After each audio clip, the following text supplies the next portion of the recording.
আসসালামু আলাইকুম। আমাদের আজকে থার্ড টিউটোরিয়াল হবে। এই টিউটোরিয়ালে আমরা একটা অ্যাপ বানিয়ে দেখাবো। ধরুন আপনার এমন একটা অ্যাপের দরকার যেটা আপনার একটা এসএমএস ফরম্যাট করে পাঠাবে। সাপোজ এই জিনিসটা অনেকের ক্ষেত্রেই লাগে, যেরকম তো যারা নাকি ই কমার্স সাইট নিয়ে কাজ করেন বা কেউ হচ্ছে বিজনেস করেন, তারা অনেক সময় তো দেখা যায় ক্লায়েন্টকে এমন একটা তো ফরম্যাট টেক্সট পাঠাতে হয়, যে ফরম্যাটটা মানে অধিকাংশ ক্ষেত্রেই প্রায় সেম, জাস্ট খালি দু একটা ভ্যালু হয়তো বা চেঞ্জ করা লাগে, লাইক প্রাইস বা তো কোনো একটা প্রোডাক্টের আইডি বা ডেট টাইম, মানে এই জিনিসগুলো, আর ক্লায়েন্টের নাম এরকম। তো মোটামুটি ক্ষেত্রে তো দেখা যায় যে ফরম্যাটটা সেমই থাকে, আমার জাস্ট খালি দুই একটা ভেরিয়েবল খালি চেঞ্জ করে দিয়ে মেসেজটা পাঠাইতে। তো দেখা যায় অনেক ক্ষেত্রে এডিট করে ওই জিনিসটা হাতে যদি লিখতে যাই, অনেক ক্ষেত্রে ঝামেলা তৈরি হয় বা ভুল টুল হওয়ার চান্স থাকে।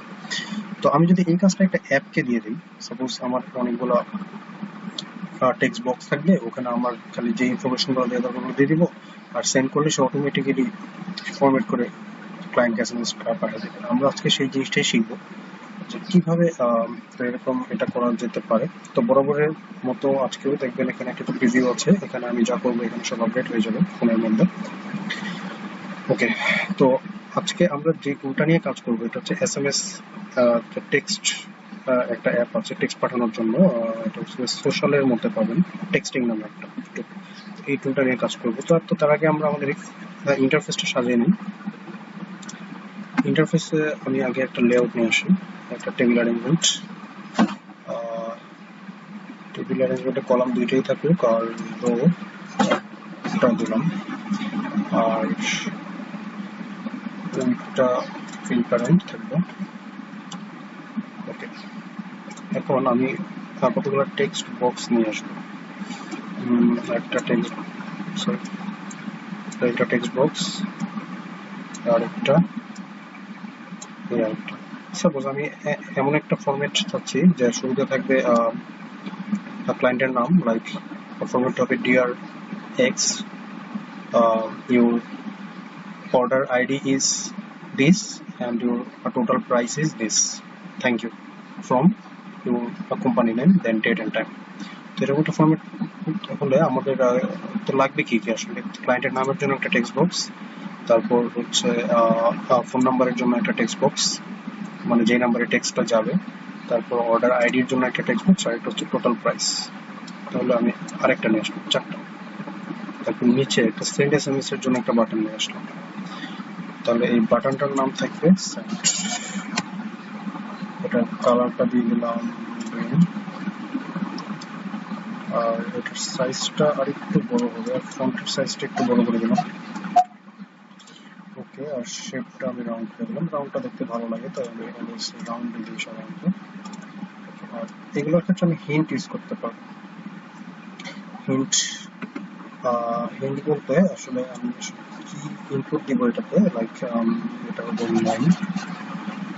দেখুন এখানে হচ্ছে হিন্টের জায়গায় নেম চলে আসছে, তারপর হচ্ছে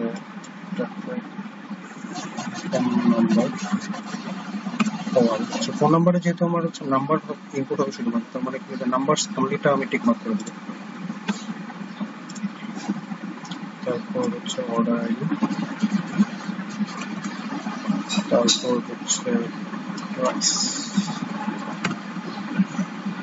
ওকে, তো মোটামুটি এই হলো আমার ইনপুট গুলা, যা যা যাবে। এখানে নাম ইনপুট দিব, এখানে ফোন নাম্বার ইনপুট দিব, তারপর এখানে অর্ডার আইডি, আর এখানে প্রাইস। ওকে, এখন এই সেন্ড এসএমএস এর জন্য আমার এই যে সোশ্যাল থেকে আমি এই টেক্সটিংটাকে এখানে জাস্ট ড্র্যাগ করে ছেড়ে দিব। তো এখানে দেখবেন এখানে এই টেক্সটিং এর একটা অপশন তো চলে আসবে, তার মানে এই টেক্সটিংটা স্ক্রিনের মধ্যে আমার ইনপুট করা আছে, আমি একটা ব্লক ডায়াগ্রামে পাবো। তো এখন আমরা হচ্ছে ব্লকে চলে আসলাম। তো টেক্সটিং এর যেটা, এটাকে আমি যদি কল করতে চাই তাহলে দেখবেন যে সেন্ড এসএমএস নামে যে দুইটা আছে, তো এটার মধ্যে পার্থক্য হচ্ছে এটাতে পারমিশন চাবে একবার যদি আপনি কমান্ডটা দেন, আর এটা তো হচ্ছে পারমিশন ছাড়া এসএমএস পাঠিয়ে দিবে, মানে হচ্ছে জাস্ট বাটনে প্রেস করলে এসএমএস চলে যাবে। তো আমরা এটা ইউজ করবো। তো এটার জন্য আসলে দুইটা জিনিস লাগবে। এটা হচ্ছে এসএমএস, মানে টেক্সটিং এর মেসেজ একটা, একটা ফোন নাম্বার। তাহলে এই দুইটা জিনিস আমাকে সেট করতে হবে। এখন আমি যেটা করবো, এই সেন্ড, দেখেন এই বাটনটার নাম কি দিয়েছি আমি এখানে, এখানে যে নামটা থাকবে ওই নামটাই কিন্তু ব্লক ডায়াগ্রাম। আপনি জানেন এই নামটা চেঞ্জ করে দিতে পারবেন, সেন্ড এসএমএস। তাহলে আমি দেবো সেন্ড এসএমএস এই বাটনটাতে যখন আগে ক্লিক করা হবে তখন তখন আমি এই টেক্সটিং এর এসএমএসটা সেট টেক্সটিং ডট মেসেজ, এই জিনিসটা আমাকে ঠিক করতে হবে কিভাবে। আমরা হচ্ছে যে কতগুলা টেক্সট আসলে জয়েন করবো এখানে, যে টেক্সট গুলো কি কি হবে, যেটাকে আমি জয়েন করে আমি কিভাবে দেবো। শুরুতে থাকবে deer,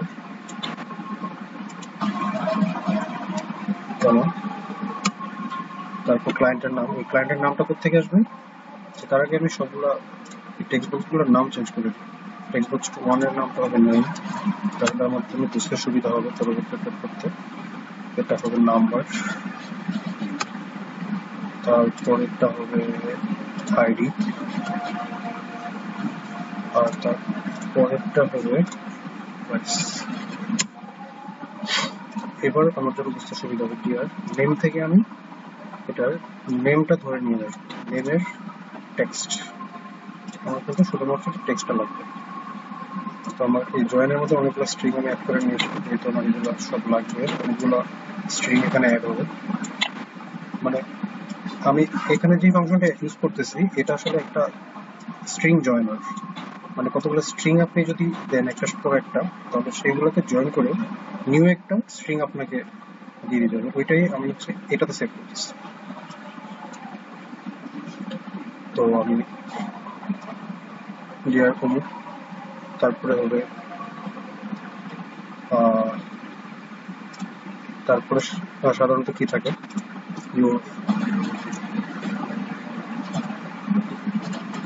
order ID is colon, আইডিটা কোথেকে পাবো, আইডিটা হচ্ছে আইডি থেকে পাবো, আইডির যে টেক্সটটা, আইডি ইজ এত অ্যান্ড, আচ্ছা তারপর একটা কমা দেওয়া লাগবে, তো কমাটা আমি এখানে দিয়ে দিচ্ছি, অ্যান্ড টোটাল প্রাইস ইজ, প্রাইসটা পাবো হচ্ছে এই প্রাইসের টেক্সটে।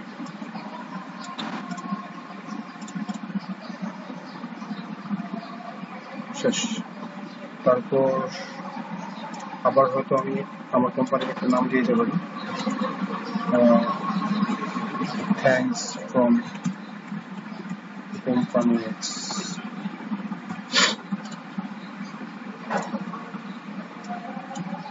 তারপর আমি এই দুইটা আসলে লাগবে না, এগুলো আমি বাদ দিয়ে দিচ্ছি। তাহলে আমার এই টেক্সটিং এর যে এসএমএস এর যে টেক্সটটা তা কিন্তু সেট হয়ে গেল। এখন হচ্ছে যে টেক্সটিং এর নাম্বারটা সেট করতে হবে। তাহলে আমরা কিভাবে টেক্সটিং এ যাচ্ছি, টেক্সটিং ডট ফোন নাম্বার, হ্যাঁ এটা আচ্ছা এটা নেব set texting dot phone number. এটা হবে কোনটা, এটা আসবে হচ্ছে এই নাম্বার থেকে, নাম্বার ডট টেক্সট। তাহলে এখানে দেখেন আমার টেক্সটিং এর মেসেজ এবং ফোন নাম্বার তো দুইটাই কিন্তু সেট হয়ে গেল। তাহলে এখন আমি যদি জাস্ট কল করি texting dot send message direct, just এটা কল করলে কিন্তু এসএমএসটা চলে যাবে।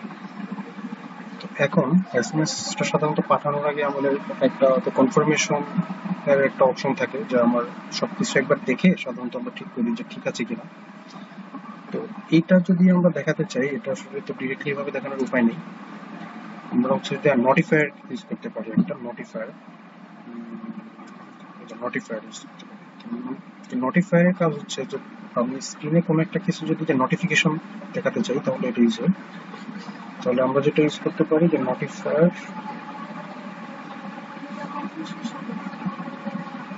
তাহলে নোটিফায়ার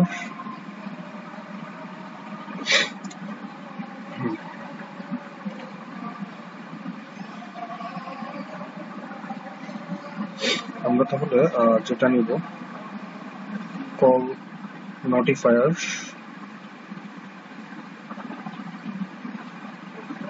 আমি হচ্ছে বাটন সহ দিব, আমি যাতে কনফার্ম করতে পারি।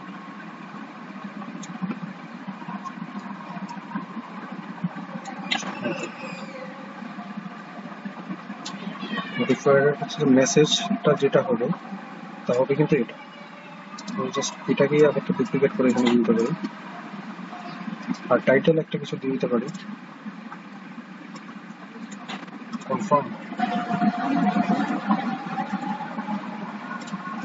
আর তার ক্যান্সেলেবলটা ফোর্স করে দিতে পারি। বাটন 1 এর নাম দিলাম কনফার্ম, আর বাটন 2 এর নাম দিলাম ক্যান্সেল। আমরা এক কাজ করতে পারি, এটা আপাতত ডিলিট করে দিয়ে আমরা ফোনের মধ্যে দেখতে পারি যে আসলে এই জিনিসটা আসতেছে কিনা, তাহলে এসএমএসটা যাবে না, জাস্ট খালি সব ঠিকঠাক আছে কিনা কাজ করতে হবে। আমরা এখন ফোনে চেক করি, নেম দিয়ে দিলাম একটা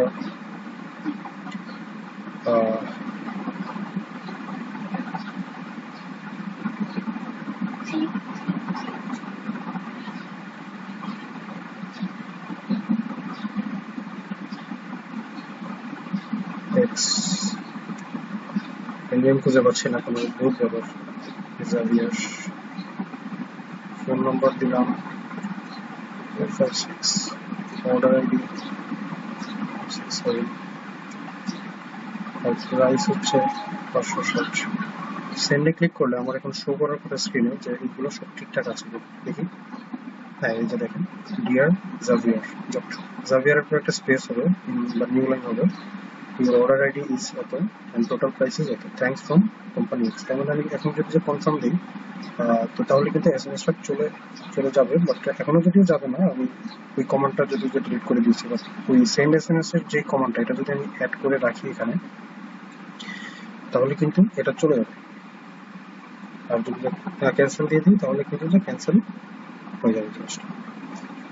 তার মানে আমি এখানে এখন যদি টেক্সটিং এর এসএমএস,